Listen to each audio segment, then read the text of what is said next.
What's up, everybody? Welcome into this week's episode of Pickup Sports Talk. I'm Spencer Stein. And I'm Brandon Schiffman. A ton's been happening in sports, but I think we should just start with the NBA playoffs here. There's been a lot of big headlines, but nothing bigger than the Celtics sweeping the Nets in 4 games. Do you think that this Nets team is the most disappointing team ever? So this is insane that happened in the NBA playoffs, that the Brooklyn Nets got swept. And I don't think they're the most disappointing team up there, but they're up there. Sure. And the whole mentality around this Brooklyn Nets team is just so embarrassing as a franchise that they're title favorites and they get swept. Kyrie Irving, whatever he keeps saying every night, is just so inexplicable. It's like mind-blowing. They saying like the team's not gelling on time. Like, yeah, it's because you didn't play half the year, Kyrie. So I understand they put personal matters above the team, but I hope he at least knows that that's the reason they couldn't gel. Like, he's saying things and it's like, yeah, this is all because of you. So it's just very annoying to watch him do that stuff. And I think the reason they got swept is because KD put it on the line. Like, KD, although I think 39. He didn't play well by any means. Although I was hating on him last week for not being a winner. He did try his best, and I don't think we could say the same about Kyrie all year. Yeah, honestly, the truth about this series, I'm looking at it, is it really does hurt Kyrie and KD's legacy. This might be like controversial to say, but KD's legacy is a little more set in stone than Kyrie. Kyrie's had some highs and some lows, but like we didn't see him for like half the season, and no one really like thought twice about it. Like, it just shows. But like his legacy, if you look at it as a whole, other than his title, which he was like the Robin for, like his legacy similar to that of like Damian Lillard, who won't be seen as like an all-time great. You know what I mean? Like, I'm just saying, Kyrie's like legacy banks so hard on that title, but without that title, he's not seen as an all-time great. Yeah, I agree. I don't think there's even much of a legacy to talk about. It's like he was one of the better point guards in the age of really good point guards. You'll put him there, as you said, with Dame and not quite the Steph level. There's just been tons of point guards that we've always been ranking Kyrie in, and I don't think he's going to be seen as necessarily a guy who went out and got that title. If you look at Kyrie, he went, I think, he had a above 500 record in the playoffs with LeBron. Yeah. Since he left LeBron in the playoffs, he's 11-11, complete average. I want to stick with KD a bit. I kind of hinted at last week that I didn't love KD's legacy, and I want to talk a little bit more on that. I texted you a few weeks ago. I thought that in the grand scheme of things, KD's a little bit overrated. I would get killed for saying this. I thought I would. He's definitely one of the greatest scorers of all time. But when push comes to shove, his 2 titles came on a team where he was not the star player, he was not the lead defender, he was not the leader. Yes, he won Finals MVP, but we all know that was Steph's team. Clay was there too, Draymond Green. Like, I don't think we could give KD a big boost for getting those titles. In OKC, he couldn't get it done. In Brooklyn, you see he got swept. Jason Tatum might now in the NBA be a better player than Kevin Durant. I think you have to rank him above him. And when I'm comparing KD to a player like Giannis, Giannis is still in the middle of his prime. He's still under 30. I think there's an argument to be made that Giannis has already had nearly a better career. His 1 title, I think, is more meaningful than KD's 2 because he did it alone. He did it as the star player, and he took Milwaukee, didn't need a super team. He built it up from what it was, and he did what KD wanted to do in OKC, but he didn't even have a guy like Westbrook. On top of it, same amount of MVPs. He has Defensive Player of the Year. I could say he has 2 MVPs, one more MVP. I could say Giannis, every single play of every game I've seen him play in, he puts it all on the line. I can't say the same about KD. Yeah, KD is more like longevity awards, obviously, like the All-NBAs, the All-Stars. Giannis can catch him, though. I have no doubt in those awards. The only other thing KD has is like a scoring title, which Giannis doesn't have, but even then, that's very small if you look in the whole legacy like category for each player. At the moment right now, I'm saying Giannis' legacy might look better than KD's, and I have no doubt in 3, 4, maybe 5 years, Giannis will be light years. Yeah, he could win a title this year, go back to back. I think you could say that KD is not a winner at this point. I mean, not a winner in general, but not like a championship winner. In his 2 titles, he didn't get carried, but he joined a team that already won. But also though, like in comparison, if you think about it, right, like Giannis is becoming regarded as one of the only players in the NBA right now who like truly has like top 5 player all-time potential, right? You look at it, who else in the league? I mean, LeBron. Well, I mean, like, who else in the league that's, like, developing right now, like, could be that guy? Yeah, it's Giannis. And there's a lot of great young guys, like Jason Tatum, who is still under 25 and outplayed KD. Still have Luka Doncic out there performing. I want to talk a little bit more about Brooklyn. Ben Simmons. Yep. They said he would return game 4. Did not. He ducked the grind again. He's the opposite of Dame Lillard. Dame never ran from the grind. Ben Simmons stays running from the grind. It's this team, how do we not see this coming? Ben Simmons, Kyrie Irving, Kevin Durant. The 3 of them might be the most dysfunctional players in the NBA. It's not even dysfunction. It's just they all have their own I don't want to say agendas because that makes them sound like super villains. I mean, I feel like they all have their own stuff going on. I mean, I don't throw KD into this category as much as Kyrie and Ben Simmons, but I think out of everyone I think they're the 2 NBA players that care about the game the least. I could definitely argue for that. Ben Simmons kind of didn't play for a whole year just because he didn't feel like it. So I think it's bad. How about the Celtics? Are they the new title favorites in the East? They're definitely up there. I wouldn't say they're the favorites quite yet, just because there are still a lot of great teams I will get to. But they proved that they belong in that title. So who do you think is in the East? Honestly, right now, after seeing what the Bucks have done the past 2 games, nothing's changed for them. I mean, losing a game to the Bucks. But I mean, the Bucks are beating a poverty team. The Celtics are out here sweeping the Nets. But you can't deny Giannis. I think when Middleton gets back, they're only going to be better. Middleton's shown to be one of those guys that when injury strikes, he comes back and bounces back and continues to gel. I don't know. I just want to shout out this Celtics team because Jason Tatum's emerged as a star. Marcus Smart is a great point guard, and they have Derek White in addition to that off the bench. Jaylen Brown is still their second best scorer. Al Horford's had a career revival. And I want to talk about Peyton Pritchard, their bench guy. I watched him at Oregon. I thought he'd be nothing in the NBA. He actually provides a spark for this team. Plus, Robert Williams is back. So I think the Celtics are scary. Let's talk about your title favorites, the Bucks. Up 3-1 on the Bulls. Anything out of the ordinary in this series? I mean, I can't say I wasn't happy to see the Bulls take a game, and then I went to the game on Friday, and the Bulls got killed by 30. Yeah, that's pretty tough. But yeah, the Bucks have just looked like the better team all around. The Bulls were fighting the first 2 games. Don't know if I can say the same about the last 2. It's been a tough series to watch overall, but I wouldn't say it was unexpected. The Bulls at times at the end of the games looked like Brooklyn in the sense they showed no effort. But with Brooklyn, they showed no effort in tie games in the fourth quarter. At least the Bulls waited until the games are over. Gentlemen's sweep. I said be a sweep. 5 games is respectable. This series is not going to be remembered. It's just going to be a series of the Bucks 1-5. They're going to finish the job on Wednesday in Milwaukee. No doubt about it. Bulls. Good job putting up a fight in game 2. Made it look like it could be a series. Same with game, that game was a punching match till the end. But yeah, and then Milwaukee went out in game 3 and 4 and proved that we're the defending champs. We're supposed to be the favorites, and the Bulls are not going to make a series of it. That's all I think we have to say about it. For sure. Good season, Chicago. Goodbye. 76ers 3, Raptors 2. This series, it was 3-0. Do you think the Raptors have a chance? For sure. I mean, they won. I mean, they're halfway there, to winning the series. I don't think a team's ever come back from 3-0 in the NBA Plus. So I'm still heavily favoring the Sixers, but I think Embiid's injury does have a lot of implications in the series. So I said before last night's game to you that if the Raptors win tonight's game, they're going to be the first team to come back from a series win 3-0. I thought the Raptors were going to win the series from the start. I switched to Embiid to the Sixers, and now with Embiid's injury, it's kind of up in the air. Here's what I have to say about it. I think they're going to win Game 6 at home. I don't think the Sixers are beating them in Toronto again. I thought they'd win Game 4. I thought last night's Game 5 was the Sixers' chance to put them away, not have to deal with going back to Toronto, and then possibly a Game 7. Now I'm starting to think Game 7 could go either way. At first I thought, the Raptors winning 3 in a row will probably take that, but Embiid in a Game 7, his teams have been disappointed in the playoffs year after year. I think he might win that. What I am confident of is that the Raptors will force a Game 7, and I thought that last night was the Sixers' last chance to put them away without having that. And the Sixers last night with a chance to put away the series, as I said, and now they're in big trouble.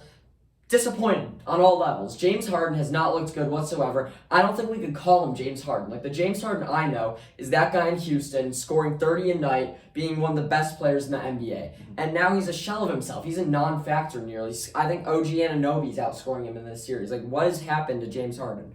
I just think that he, at first I would have said, growing pains. Growing pains, yeah. So, he went to this new team with an already MVP caliber player. He's figuring it out, but now I'm starting to think he's just fine with the roles he's creating on these teams. In Brooklyn, when he's averaging 25, at least he was leading the league in assists. Whereas now, I don't think he's doing all that much passing wise. He's just kind of he thinks he's adapting, but in reality he's just kind of settling for less. Do you tally this one up to him having all-star teammates on in Houston, or age, or him not caring? I don't think it's him not caring, and I think age isn't the biggest factor for him. I think it's a combination of a lot of things that have to do with just the role he's picked up and what he's settling for. But I think you and I both agree, if he wanted to do more, I feel like he could be doing more. Yeah, I agree. It's just his scoring. Like, he needs to be a scorer. I haven't seen him drop He was the best scorer in the NBA for years. For years. Like, I hated him because he would like go out 45 for like months on end. I think he had the longest streak of 30-point games in NBA history. One of them. Like 12 games, and right? He hasn't scored 30 in years, it feels like. So the Raptors have a puncher's chance. They're going to go win Game 6 in Toronto, and Game 7, they're going to have a chance to be the first team to complete a 3-0 series comeback. Mm-hmm. Yeah, I'm super excited for the end of that series. Let's get to Heat Hawks real quick. This series overall has been a little crazy for me. I quickly want to say one thing, then we can get into like a more like sound debate. But Trae Young might be the most inconsistent good player in the NBA in the sense that I'll watch a game. He has like 4 points. He's getting subbed out. He's like his body language is horrible. Then the next game he scores like 30. Like I just don't understand like how someone's like range of like game quality can be that crazy and still lead a team like this. I disagree. I don't think he's that inconsistent. He's just been inconsistent in these playoffs. If you watched him in last year's playoffs, he didn't have a down game. I'm saying. You watch him in the regular season, he doesn't have a down game. I'm speaking with recency bias, obviously. I mean, yeah, it's just that at 2 of the 4 games in the playoffs, he's played poorly, and the rest he's played well. So that's just a 2 out of 4 game stretch. I would not say he's inconsistent at all. I mean, look at it. Look at his potential and what he did in last year's playoffs. No, I'm saying like in this series he's been inconsistent. Yeah, I can agree with that. I think if I wasn't from Chicago, I would equate this series to the same as Bucks Bulls. The Bucks Bulls just has a little more in my heart because we're from Chicago. Mm-hmm. It's simple. The Heat should probably put him away in 5. Trae Young underwhelmed a bit. People thought they'd make it a bit more of a series. I didn't. I don't think you did because the Heat are still the 1 seed for a reason. They're still a definite competitor in the West. I think they're going to smoke whoever they play between Philly and Toronto. And all I can say looking forward in the East is I'm super excited for Celtics. Bucks. That is going to be an amazing series. If I could see any 2 teams play, I think it would be the 2 of them. And then the Heat are going to be waiting for whoever comes out of that. That's going to be a battle. Who you got? Bucks, Celtics. Ooh, I said it earlier. I think we have to go with the Bucks for now. The Celtics have proven a lot to me, but the defending champs are the defending champs for a reason. So close to the winner of that series is going to go to the finals. I think the Heat are going to beat Philly or Toronto, and then they're going to lose to this team. It's such a toss-up. I'll take the Bucks for now, but we'll see. We'll probably be back here before that series starts or is too far into it. Let's move to the West. Yep. Wolves, Grizzlies, 2-2. Has this been the best series so far? Who you got? It's definitely been one of the best series. I mean, you look at it and we said it earlier, both of these teams are 2 of the most fun teams to watch in basketball. On the one hand, you have this team that's been building for years and years and years through the draft, who's gotten better and better. On the other hand, I think that's both of them. Which team is that? Now I'm realizing. That's the Timberwolves, who I was trying to say. And on the other hand, you have another team who's been building through the draft, who have one of the best young cores in the league and one of the best players in the league. So yeah, that series is great. Right now, I think I'm going to have to stick to the Grizzlies. They were so successful during the regular season. I can't see them losing this series. But with that being said, the T-Wolves have earned my respect, and I think most of the NBA fandom's respect. Said last episode, this is the best series to watch in the first round because both teams are exciting. Both teams are very lovable. And the T-Wolves have looked better in my eyes. I truly think they've looked better as a team. And I think if there's a Game 7 in Memphis will win it. I think if there's a Game 6 in Minnesota, which there will be, Minnesota will win it. I think Game 5 tonight is a big deciding game, or tomorrow night. I think the T-Wolves have a real shot. This is such a toss-up series. It's at the point where I think Golden State should beat whoever wins this series, which I didn't think originally. But these are 2 of the most exciting teams still. It's such a great series, and it could really go either way. Mm-hmm. Yeah, I completely agree. I want to get to a series that's been a little crazy just for me to watch. That's Mavericks Jazz. Mavericks up 3-2 right now. Just what are your thoughts on this series? Because I feel like this one's been the craziest for me for sure. So the Jazz have looked bad, first off. The Mavericks had a chance to win Game 4 in Utah. That was a hectic game. At the end, Dwight Powell missed 2 free throws. Could have put the game away. Last night, the Mavericks came out and blew them out at home. Luka Doncic has come first. Proud of them for holding their ground while Doncic was out. Jalen Brunson has emerged as a starting point guard in the NBA, and they had the chance to extend him, and they didn't, and now he's going to take more of the Mavericks' money, or someone else's. I think he leaves. I don't know. It was a big mistake. I think he could stay there and build a backcourt with Luka. I think Luka might have found his running mate. Plus, Dinwiddie looks good there, but he shouldn't stay too much longer. Mavericks solidified that they have home court. I think, once again, Jazz have a chance. I will take the Mavs in this series. The Jazz don't look like they want it. To me, I think they're going to blow it up this offseason. They'll keep Spida, but I think Gobert might be gone. Yeah, I think a lot of the Jazz future depends on Donovan's injury right now. If they lose in the first round, like you said, they could blow everything up. Because the truth is, they've been good, not great, the past few years. But with that being said, I think Donovan Mitchell is one of the rising stars in this league, and he was my MVP prediction going into the year. So I don't think they're going to get rid of him for no price at all. It won't be him. It won't be Donovan, but it'll be someone. It'll be. Let's get to the two favorites in the Yep. West. And at first it was just the Suns. Now it's kind of the Warriors. So first let's start with the Warriors. Up 3-1 the Nuggets. They almost swept them. Think they'll go out and get it done? I do. I really do. I mean, they look like other than maybe the Celtics, they've looked like the best team in the playoffs. And do you think that they are going to make it out the West? I think that they can. I personally think the Suns are going to take it. It depends on when they match up in time because Booker's injury. I think how long do you know? How long? I think he'll be back soon. He's been out. He's going to be out for tonight's game too. So assuming Booker's back by the time these two teams face off, I'm going to take the Suns just because the Suns look like I want to say a team with more chemistry than the Warriors, but the Warriors have really clicked recently. And I think a lot of that has to do with Jordan Poole. I quickly want to talk about the rise of Jordan Poole. He went from a late first round pick being criticized. The Warriors were so criticized for that pick, to struggling his rookie year, to showing some improvement, to being one of the best young stars in the NBA. He's averaging he averaged 20 a game this season, looking like the third Splash Brother. I just don't have enough good things to say about the guy. No, there's not enough good things to say. And they keep drafting guards. And it's why do you keep drafting guards? But you can see that can really work. Him in the rotation with Clay and Steph is working. It's the new death lineup we talked about last week. Still have Draymond and Wiggins out there. That is a definite good team. They're going to put away the Nuggets. And I think they might be the new favorites just because, who knows if the Suns are making out the first round? It's 2-2 with New Orleans. Booker's hurt. They have no urgency to get Booker back. So if they get such a lock, they win the series. New Orleans is providing a threat to them. So if they match up, it's all going to depend on where they are at that point. I'm not going to make any revised predictions until that matchup happens. Because the Warriors still have to get past Timberwolves or Grizzlies. Suns still have to get past whoever they play, Jazz or Mavs. But I think we need to stay with the first round and focus on that. Before we move on to Suns Pelicans, any comments on the Nuggets? I mean, I think as a team right now, they're being exposed. Not, this isn't a bad thing. They've just been super injured all year. And Jokic put the team on his back during the regular season. That doesn't really work during the playoffs. And that's what's, I think, causing their, downfall right now. It's the injuries. Once they get Jamal Murray, MPJ back next year, they're going to be dangerous. And Bones Highland is good. He's going to start in that backcourt. I think that's going to be a good team next year. Suns Pelicans 2-2. How bad does this look on the Suns? I mean, pretty bad. With that being said, though, I watched the Pelicans Bulls game a few weeks ago when I was in New Orleans. Bulls got pretty much blown out. Shocker. I mean, it actually was in the moment, but whatever. And I said the Suns team might be my second favorite team, an adopted team. The Pelicans? The Pelicans. My apologies. The Pelicans might be an adopted team for me. I like Alvarado. I like he's an energy guy. Trey Murphy, I don't know what he did, but he had a big highlight play. I think he had a buzzer beater dunk and steal.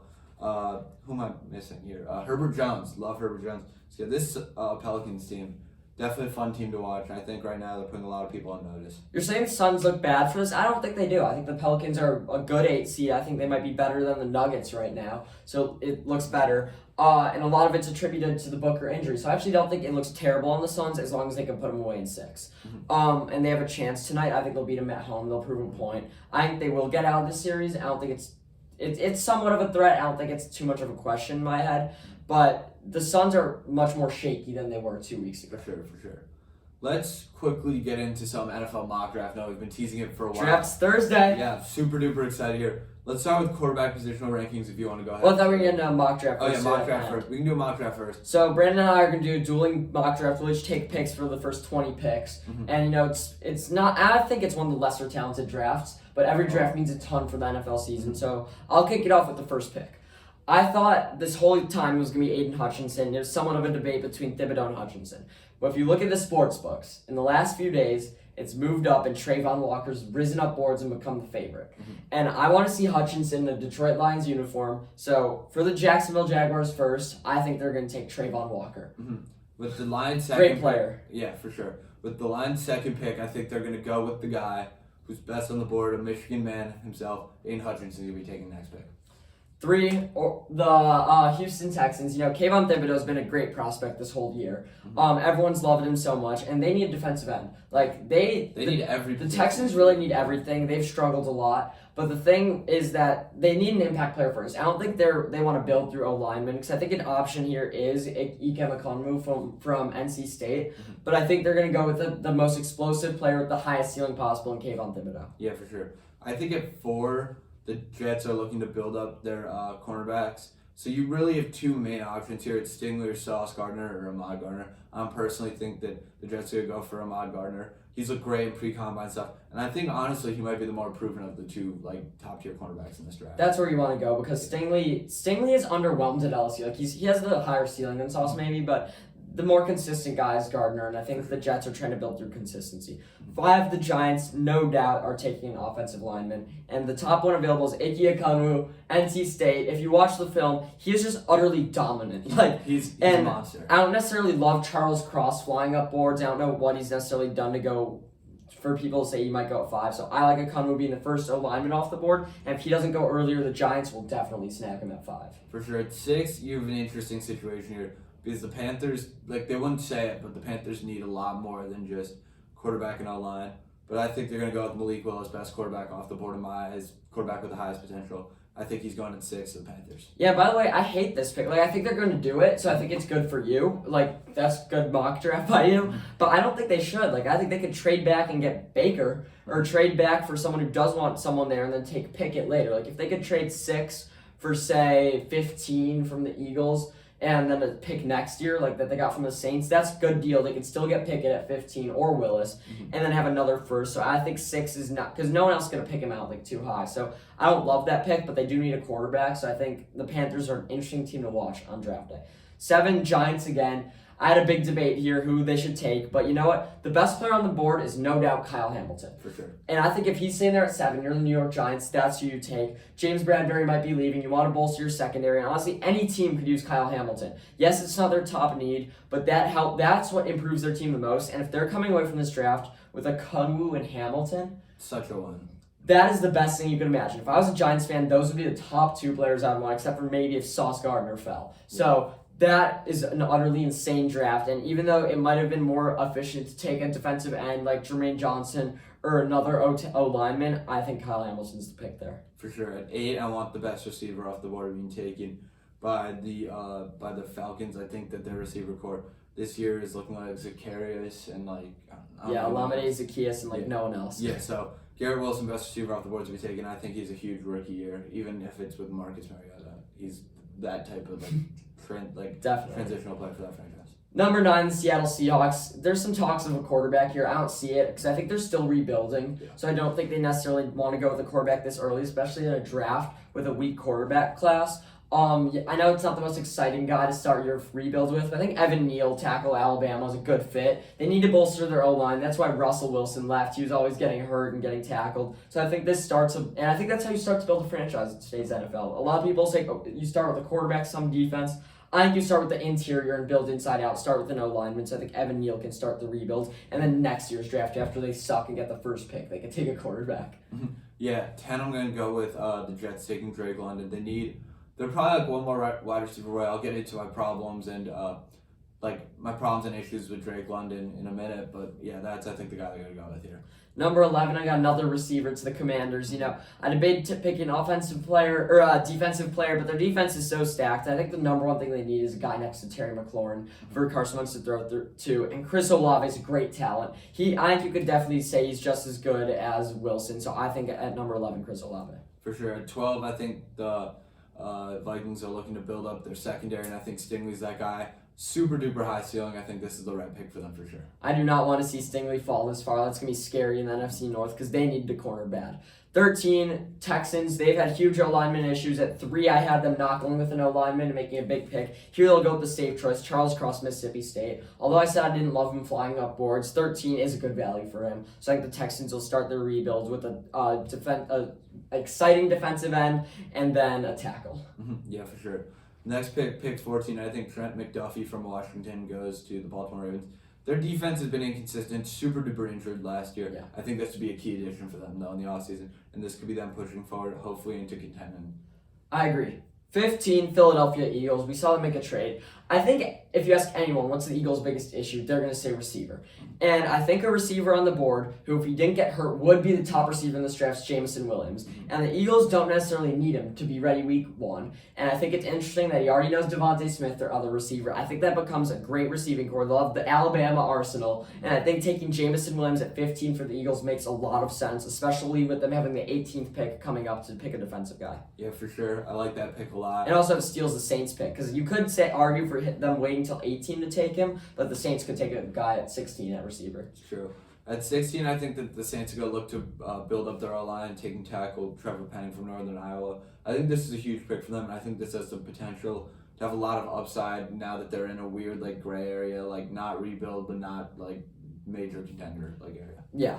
17, the Chargers. A lot of people are looking at this pick if they're going to stack their defense. And, you might expect me to go Jordan Davis here. That's what but I think the best defensive player on the board, no doubt at this point, is Jermaine Johnson. And if people think there's a possibility they go defense, even though it's not one of their needs, on the D-line just to make it overpowered, why not Jermaine Johnson? I mean, he's shown better things than Davis. And I've been watching his tape the last few days, and he's just absolutely great at getting to the quarterback, stopping the run. He's all around good player. I thought there was a chance he went earlier, so I think it's good that he went there.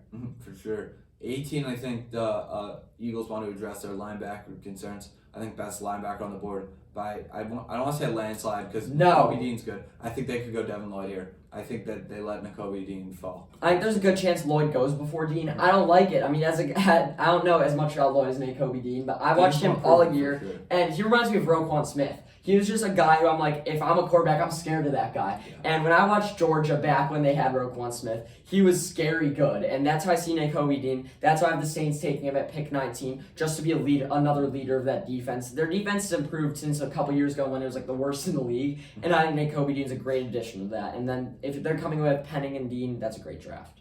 For sure. And at 20, I got the hometown kid, Kenny Pickett, going to the Pittsburgh Steelers. Hopefully he can develop there and become Tomlin's next great quarterback. I like that. Before we get into some positional rankings, I want to talk about two more picks. Go ahead. The Chicago Bears. We have 39 and 48, and this is a big draft. This is Pole's draft that defines how I think he's going to play. And I think their two picks options are either an offensive lineman or a cornerback. People could say receiver, and a lot of people are going to want them to take a receiver. But I think I want to see them, if Tyler Linderbaum, center Iowa, can fall, that would be a godsend. I'd be willing to trade up for him. That'd be such a good pick. Other offensive line options: Kenyon Green, Texas A&M; Bernard Raymond, Central Michigan; Tyler Smith, Tulsa. I think they need to get one offensive lineman. The other pick, a corner would be a good option. Kair Elam out of Florida's guy they're talking about. He dropped down boards. I'd like to see that. Or Kyler Gordon from Washington. If they can't get them, though, there's tons of receiver options. So I'd be happy if they got one O-lineman, then either a corner or a receiver. A receiver could be Jahan Dotson, Sky Moore, Watson. There's so many options. But that's what I want to see the Bears do. For sure. I like that a lot. I'm super duper excited about that. I'm going to quickly get into some player positional rankings. I'm going to start with wide receivers, and you can go into quarterbacks just because I'll probably see more wide receivers. My wide receiver one in this draft, to be honest with you, I don't think it's all that close to Garrett Wilson. The guy is great in the open field, vertical threat, but also his route tree is one of the best I've seen. Reminds me a little bit of Odell coming out of college. Just his target share at Ohio State with that stacked offense was crazy, and I think this guy has a ton of upside. Second, gotta go Jameson Williams. Just vertical threats have been doing great in the NFL recently. He might be one of the best ones just off the bat when he gets healthy again. I think that his potential is sky high. My third guy, and this is a little bit controversial to me, is Drake London. I've seen some out-of-pocket comparisons to them. People have been comparing him to Mike Evans, Calvin Johnson. He's not either of those guys. The truth is, he's closer to Claypool than he is to Mike Evans. I do like that Mike Evans comparison, though. I think he plays a little size-wise, but what I do have to say is his critical flaws, he's not good at creating separation. And he relies a lot on his size, and that worked in the Pac-12. Will it work in the NFL with more physical and more just athletic and more and bigger cornerbacks? Who knows? I'm excited to see what this kid has in store because I think his ceiling's high, but his floor's pretty low. And I agree with you about putting Jameson Williams over him. These guys are both injured. Jameson Williams showed more talent, in my opinion. So I definitely like him above London, even though we have London going earlier. My four, Chris Olave. Garrett Wilson's running mate at Ohio State. He's a really, really great player. I see a couple of these guys ahead of him. I think his potential is super high. Next guy, Treylon Burks. He's a bit of a question mark. He's a guy I've been high on for a while.